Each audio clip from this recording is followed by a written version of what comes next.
Welcome, everyone, to another episode of Into the Pit. I have here my good friend, Mel S. Brooks, and she is a psychic intelligent.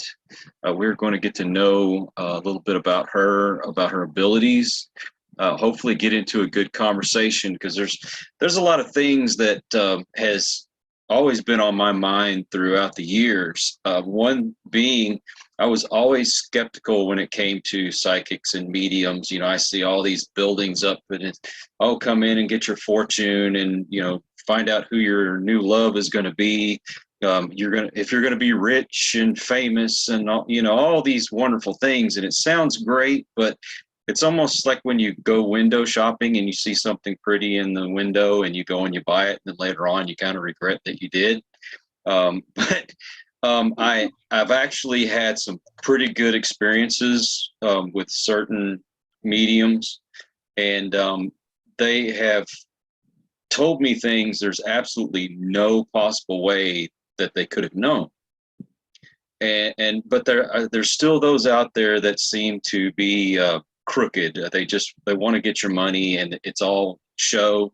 But I'm hoping that you will be open-minded like I am, and realize that there are legitimate people out there with abilities who are able to do some remarkable things. And Mel here, she is very remarkable.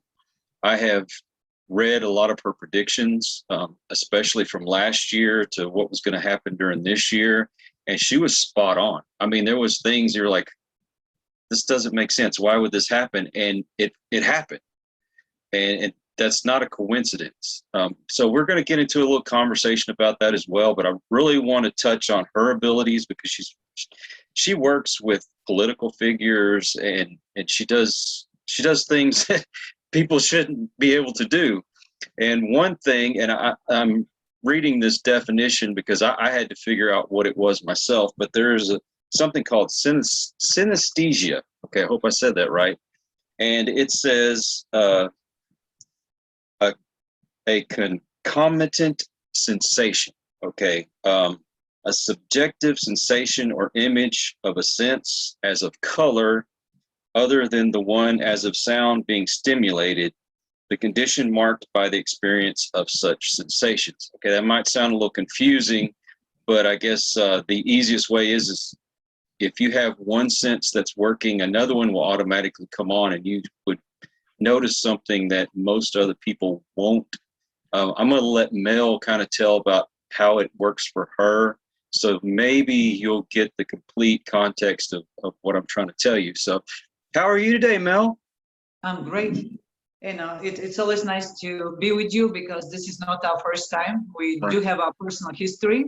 Yes. And I would, if you allow me, I will tell a little bit, you know, to our viewers and listeners how we met.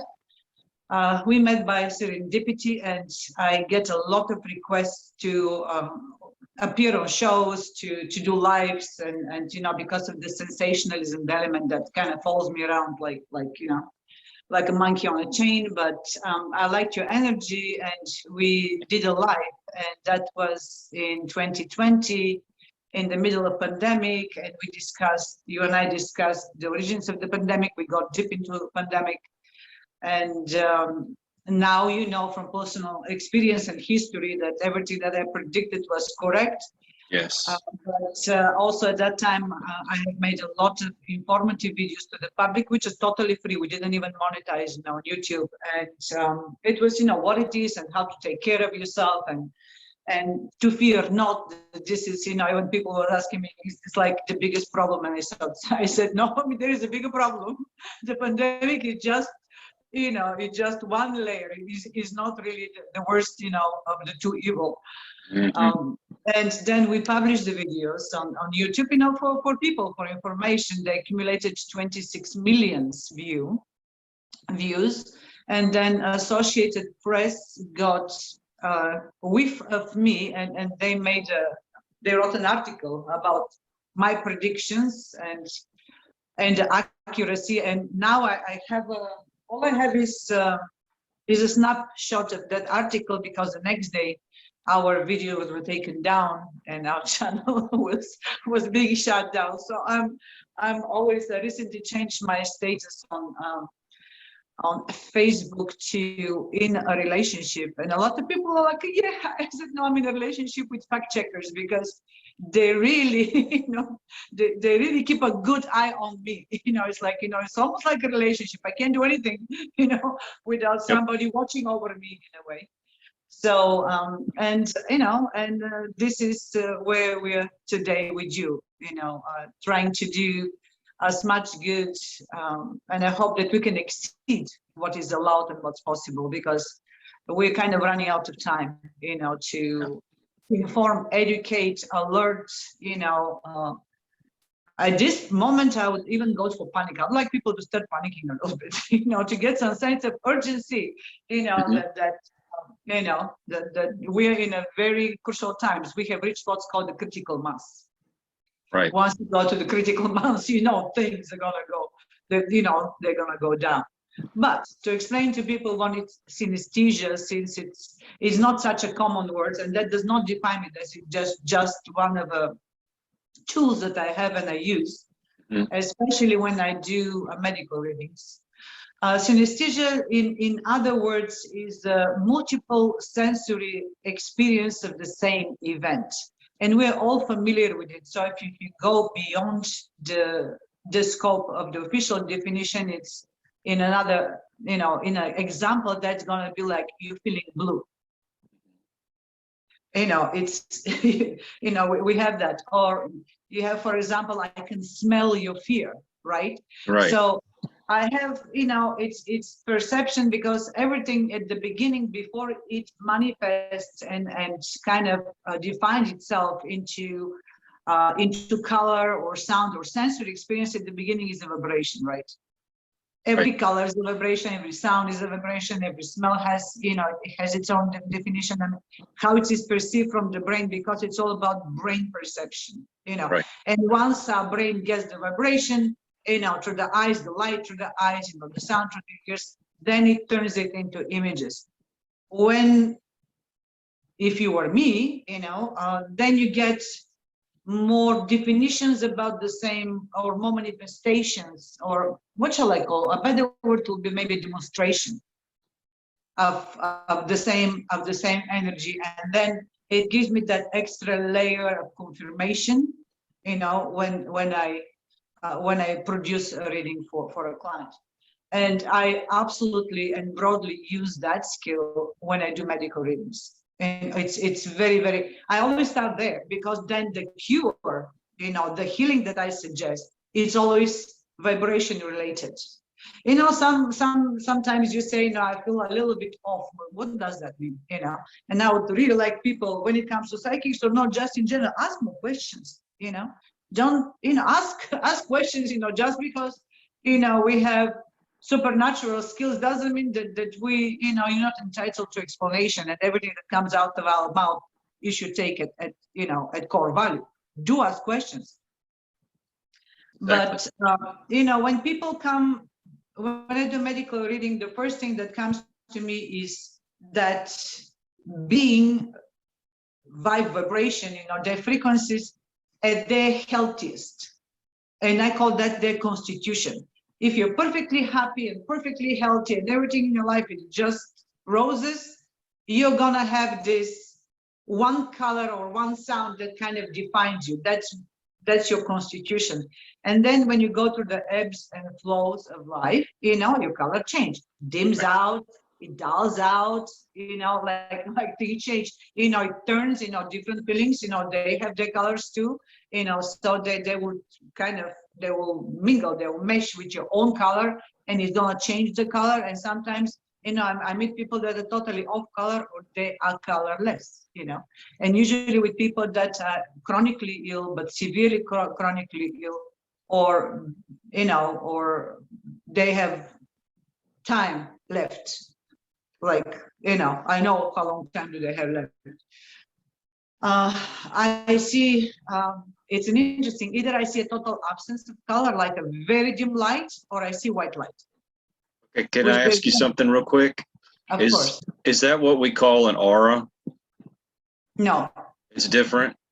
no, I don't see, aura is your energy field, the size Okay. of your energy field, we all have aura because, in other words, again, that's why I'm psychic intelligent, because I always explain the psychic insight with intelligence, scientific, logical explanation so people can relate.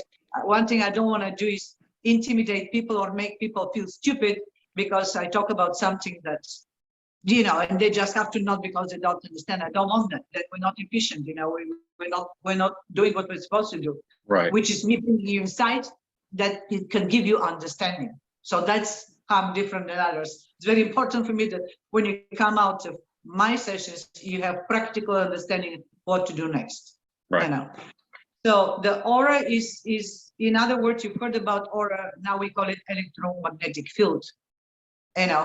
Because every particle of your being is nothing but relationships and entanglements between things that agree to dance together. If you think about, you see my body, but it's made out of molecules, they're made out of atoms, they're made out of electrons, the electrons has a center and there is this little tiny 14 little particles, but the further you look, the more you find out that there is nothing, it's just vibes, it's just energy. Right. And then there is the relationship, the hydrogen atom agrees to be in this relationship with the oxygen atom to make water. But if something happened with the relationship, there's no water. There's hot air or nothing, or snow, So it's, this is where, the understanding should come naturally, that we're nothing but a bunch of relationships between energies, Right. So therefore, your electromagnetic fields, of electricity, it means living energy, there is no static here, things that is active, it's alive, that is working all the time. And that's your aura. Okay. And we all have auras, but it's not that I don't see that, it's certain things that intellectually, I don't see it. I need to see beyond that, beyond the obvious, Don't pay me to tell me what it is, yes, it's Wednesday, 1 o'clock or something, just, check your calendar or something. But it is a deeper perception. I can, because that electromagnetic field has a source in the Akash, in the etheric, before I came and dressed myself and in proteins, I was energy, so because these all proteins, with a lot of hair, but it's all, it's all energy that came manifested as I, as me, as you. I see that when I'm looking for sickness, I want to see what's the source. What you were when you decide very excitedly to come down here and have this experience of life again, what you meant to be like, how far are you off your center, your source, Right. Where did you get boggled down? Where you start losing, believing the delusions, whatever is causing your condition today, and you're going to have an interesting experience because tonight I'm going to do your wife. Right. So, and you'll see how accurate that is, but in that case, the synesthesia kind of give me the confirmation, the assertiveness that yes, that's correct, because then my eyes kind of like, move to the side, but I have more data, I have more proof about what I see. It's not only one source. I have multiple things. So sometimes if I doubt something, am I seeing this correct? Then I'm going to tune out from color to sound. And then the sound of your voice, the light of your skin. So I have a way to confirm my findings in that sense. So this is what synesthesia is, means multiple senses in Greek. So it's not, don't scare people with big definitions.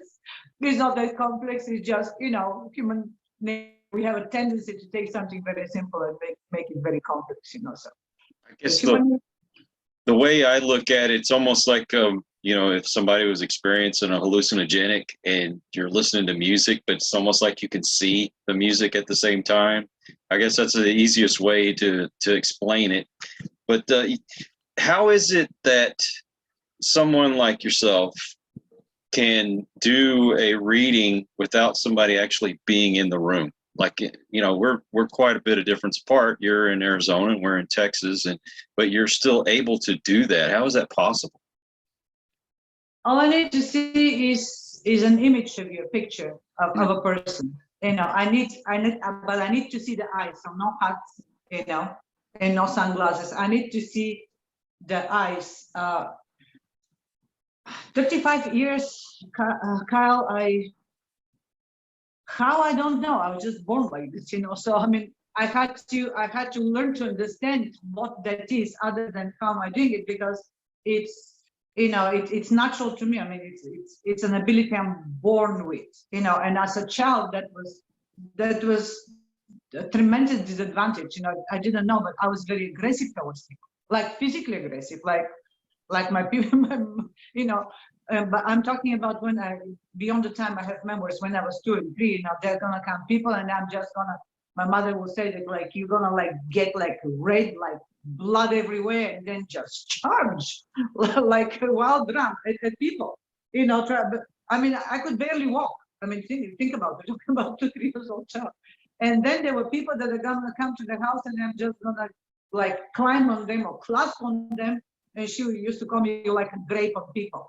I don't know that come and wrap around it. So I had this, you know, very intense reaction towards people. I just didn't know what, you know, nobody knew what was wrong with me. You know, I also didn't know. You know, so they took me to psychologists, and then they couldn't find, and you know, I remember when Russian psychologist, she literally threw my mother out of the office. So there was nothing wrong with her and everything, but I had this, you know, immense, intense reaction towards people and everything living. Like, I will go and stuck my head in a big flower, like literally stuck my head, you know, in a flower, or go climb in the tree. Like, I was totally fascinated, and I still am, at, you know, at absolute awe at God, life, nature. Right. You know, it just, I mean, it I have this, make me joyful and gigglish, and my energy is tenfold amplified, you know. Just, that's what I do when I recharge. I hit the mountains, you know. And but now I understand that I basically live, my being is posed just in the middle between the non-manifested into the etheric and the physical. So I'm always 1 foot here and 1 foot in the other. I'm never in one place. You know, I'm right on the edge, you know. So you look at the flower, I see it's beautiful, but I also see the energy of the flower. So it's ideal form. To me, it's like 10 times more beautiful, you know. Gotcha. So, you know, my son knows when we go shopping or something, like, you know, when you have to pass through the flower section, they tell me, because I'm gonna be flowers, like, wow. And every time, it's like, every time it's like, it doesn't matter. I might have been there Monday, you know, at 7 o'clock, and I'm Tuesday, and I had the same experience. It just absolutely fast. I mean, the beauty of the creation, of God's creation, it's overwhelming, and it's, you know, it's so. But how I do it is, you know, I just, when I use a very common term because it's true and it's applicable. I tune to you. You know, I need to see a picture, and then depends on what we're doing. If I'm doing a reading of individual, they want to know more about themselves, but, you know, really, you know, I would say don't waste your money. don't go with no more about. Call me with a practical question, you know. Right. So if you want to know about your health, about the future, you have a question about the partner, about the relationship, about, you know, about the business partnership, you know, anything that is life changing, because I'm more like the ER of psychics, you know. You come to me, I don't do the fluff stuff. It's because it's a waste of my time, and I just don't accept money for things like this. I mean, and I can't do it. I can't tell you things that I'm going to tell you what I see. So if you want to hear, you know, some kind of encouragement is one thing, but deception is another. And unfortunately, sometimes they travel too close together for my taste, you know, liking, because this can also, I can encourage you, for example, to continue this path, but how can I do this when I know what's coming, what's ahead in the path? Right. You know, it's fair, you know. I mean, I don't think it's fair. I know you want me to encourage you, but it's kind of like going to a doctor who knows that you have a terminal disease, and he was like, "Oh, nothing wrong with you." Just like, you know, I just ethically cannot cannot do that, nor will I ever, think of, be convinced, to become a feel good vibe, namaste type of a situation. No. You come to me, you ask me, okay, what do I need to cut? Like, where do I cut the head? Or, I come with the practical questions because there is really no reason to suffer. And one thing I can offer, and I do offer to people, is leverage. I see what's coming. If I see it's coming, it's coming. Right. If I see it's coming, if it's not coming, I won't see it because it's not there. But if somebody has an intention to do something, but they're just percolating in their heads and they're not about to take an action, and I can tell you, that's what you're going to hear. Your person has the DFD was percolating, but they're going to take action. So it's good time maybe to start fixing the relationship. So if, I'll see exactly what it is, and then if it's coming. And if it's coming, then I know, I have absolute certainty. So that is maybe the difference, that to me, you come more for diagnosis and navigation. So I call myself a navigation mentor, because I'll tell you, this is the direction, this is what, train is coming, derail. Right, now. right. So, and so I give that leverage to people to, to know what's coming their way, and the other, because, especially in relationships, I do a lot of relationships, I do a lot of online, people that meet together, and, and they kind of start falling for that person, but, we use these beautiful words, falling in love, and it, the experience, and the rush of endorphins and serotonins and the dopamine is like, butterflies and everything. Okay, but how much do you know about this person? Right, right. Because, then you're going to get into that, and people are taking advantage of. I hate that when people, when they anticipate love and they're taking advantage of. So this is maybe one of the best way to use me. It's like when you meet somebody, or you're certain about the person, let me see him, let me see you, and let me tell you what's happening together. Because it's not falling in love. It's the biggest investment of energy you're ever gonna make. That's right. You either get energy or you're drained of energy. Financially, and then it has repercussions. It's gonna affect others, if their children, family members and everything. So, pause for a second. Let's, I don't say don't fall in love or don't go for it, but know what you're getting into. Right. After that is totally up to you. And, and then another thing is, for example, when people are unemployed, they want to know what's the social perception, because they're like, okay, why am I, I have the skills, I have the experience. Why am I not being hired? So then we work on that. But very often after I do a reading, I actually stay with the person and we make the changes that needs to be done to actually get to the next level. Because it's one thing to tell you, I can tell you what to do, but the next question is always, okay, how I'm gonna do that? And that's a much better question than what, find out how to do things, because it could be something very small. It could be your hair, it could be the way you sit, it could be your body language, it could be, your mannerisms, it could be somebody said something, But when I look into that, and it could be, might not be the right timing, it could be maybe 2 weeks from now.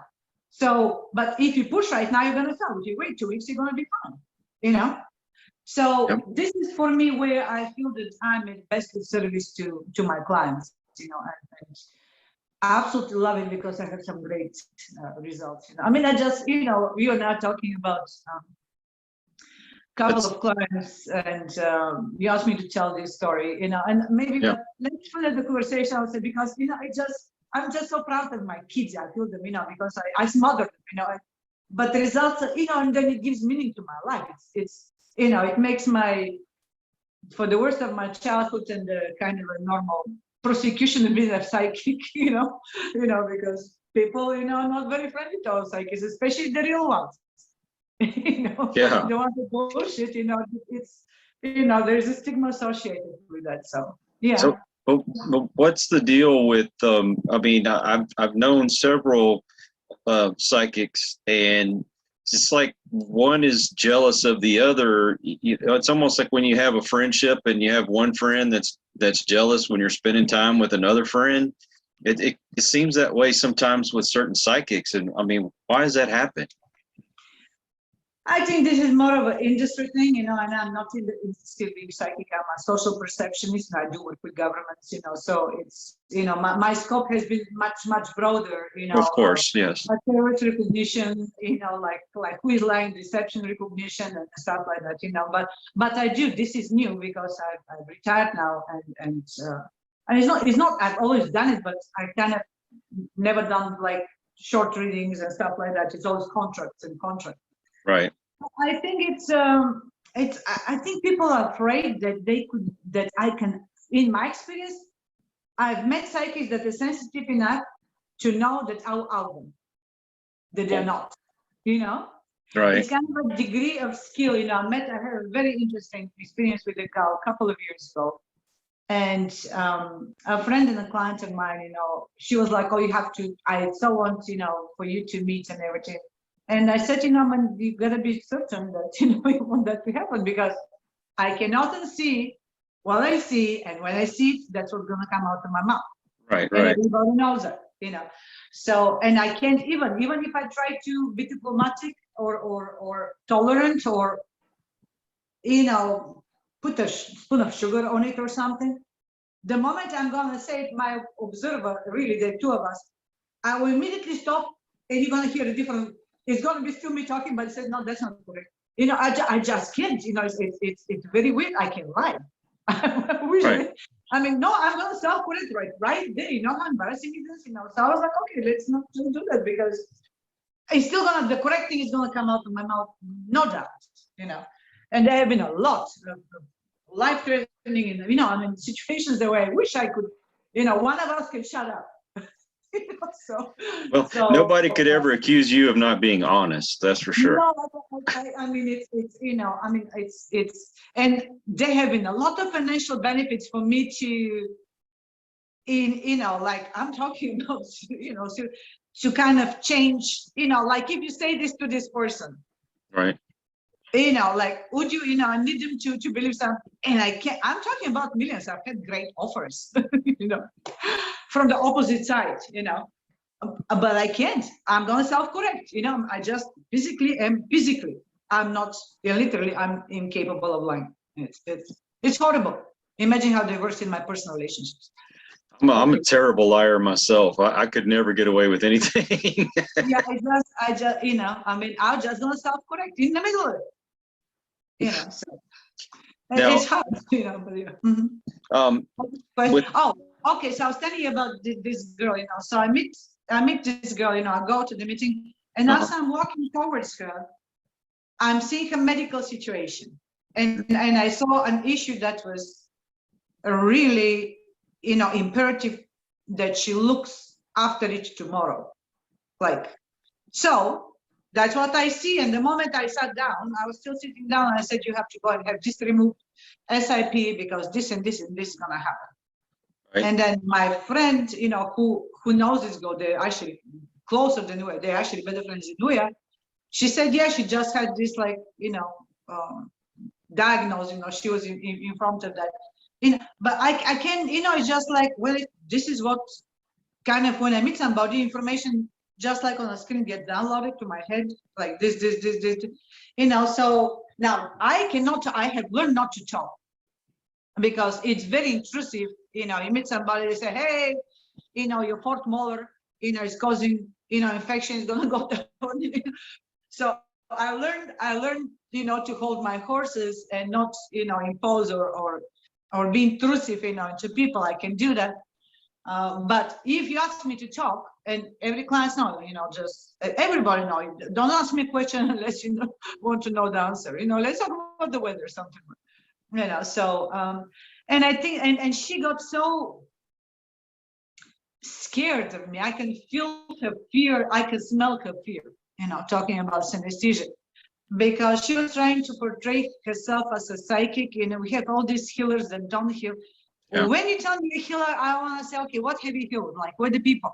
Like, that you personally, like, you are the culprit. You're the person that, did the healing. Right. So she felt very threatened that I'm gonna out her to, you know, to society that she's fake. And she wasn't fake. If she has put maybe like, 10, 20 years of study, into it, then yeah, but I mean, I don't believe of selling a half-baked pie. Even with me, and you have gone and you have read my CV on my website. I mean, Yes. I have, on top of being, because I had to get understanding. It's one thing to know stuff, to feel stuff, but how do you process it? What's your comprehension? Right. So I have to go and study, so I've studied all my life, I read, I mean, and I'm a very avid reader. I have this, I'm a mutant, so I read very quickly. I read about 600 pages in 4 hours, so I'll just gobble information. And, so I read everything about medicine, about spirituality. I've read about every spirituality, all the philosophers, I want to know what it is and how it works, and God, and understand how is there God. Because I'm born in a communist country, so naturally religion is not something we could practice. So I had absolutely no idea, that, I didn't even know the word for God. Right. That's not something we talk about, like on YouTube. Mm-hmm. So and then I was very, I wasn't lucky, but my quest led me to the right people and to the right teachers, and I've had few of them, but boy, didn't I have the best. One was a Vatican priest, compared to 41 Vatican scholar who has, who was down in the catacombs, who had the information of things we don't, So he was 41 years down there, spoke 17 languages. One of them was Aramaic. Oh, wow. Aramaic was the language spoken by, Jesus at the time of Jesus. So Right. he knew things that we do not know. So I went and studied philosophy and psychology with him for 28 years. 28 years, So, and unfortunately, his name is Andrew Schneider. He wrote the book, The Mysteries Revealed, but I don't know what happened to his wife, because the book is impossible to buy. It's all about it's about the 7 vibrations that are visible to us, because there's so many more vibrations. But what I'm talking is about the energy, those 7 rays that are actually responsible, personally in a way responsible, because they're personalities, for creating the whole visible, knowable, everything that we can observe, the observable universe, So there are only 7 of them that's responsible for that.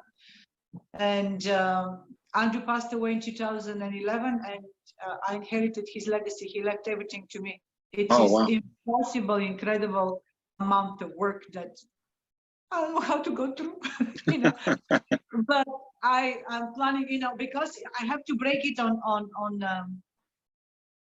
on pieces, on elements that people, I cannot just down. It's tremendous amount. I'm talking about the knowledge of the universe, the whole thing. Right. So, but I have to break it on small pieces, chewable pieces, and then introduce them like this to the seekers, But it is astounding, and it brings you to it's so beautiful, the whole, once you understand how, and I now don't call God, I call him grand organized design, God. Okay. It's not only the enlightenment. Enlightenment is not that difficult. I don't know, you don't have to sit 30 years under a tree to get enlightenment. You don't have to do that.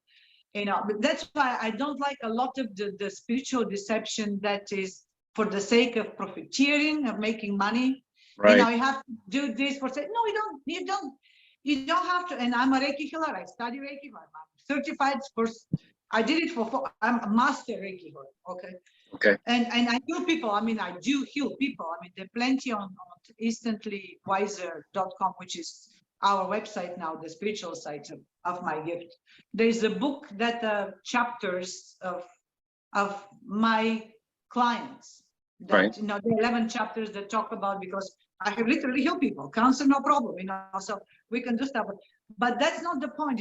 It's not the technique, it's the intention, it's the vibration. It's never the technique. I don't care. You can hold rocks, you cannot hold rocks. I don't use any divination, never had. when you talk about having a psychedelic experience, never taken drugs. I don't hype, I don't dance, I dance, but not to trance dance, to get, I dance because I have a lot of fun, for no reason. So, but it's always in the intention, it's the pure intention. And when I say pure, I'm not saying positive, not all, none of this. I'm talking about intention that knows what it wants to affect, targeted intention. Okay.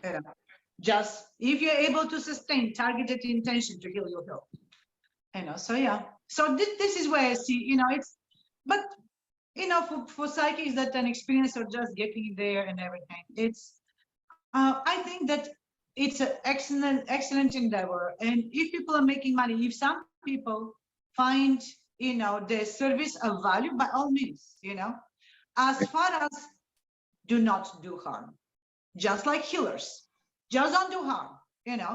If Right. people find value, if they're willing to pay for your service, it's wonderful. Just don't do harm. Otherwise, and then as a psychic, you have to constantly educate. At no point you will know it all. Of course. Or Of course. like, but you can't just sit on it. Just like make an effort to. And I'm not saying you have to go and study, but that inner inquiry. Am I effective? Am I truthful? Am I helping? It just, you need the observer. So you need to have two of you. But one is doing, the other one is judging. How are we doing today?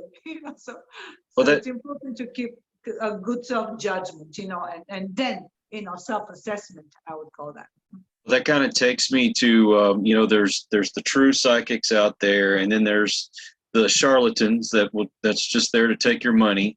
One, how do these people get away with doing what they do? I mean, is it the broadness of what they're saying, or are they just able to pick up on certain things by looking at you? I mean, how do they get away with what they do? I'll give you an answer that you don't expect, but it's all about mathematics. It's probability against possibility. Okay. So I can say sometimes in the next 6 months, you're not going to meet somebody in some location and he's going to be a true soulmate. What are the chances of that happening? 50-50.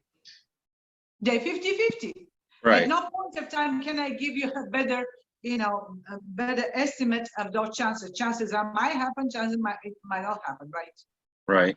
So if you meet somebody in 6 months, somewhere, and you kind of like the person, and then you project on the person and say, oh, she said, that's my soulmate, right? Right. You have that confirmation in your head, so you use something from what you've been told, then you project it onto this innocent individual, shall I say, and let's say there is a mutual liking, because things happen in love, do exist, big time, and then you proceed further on, right? So there is a validity to what anybody tells you. They don't even have to be psychic, just because this is not psychic gift, this is an inference.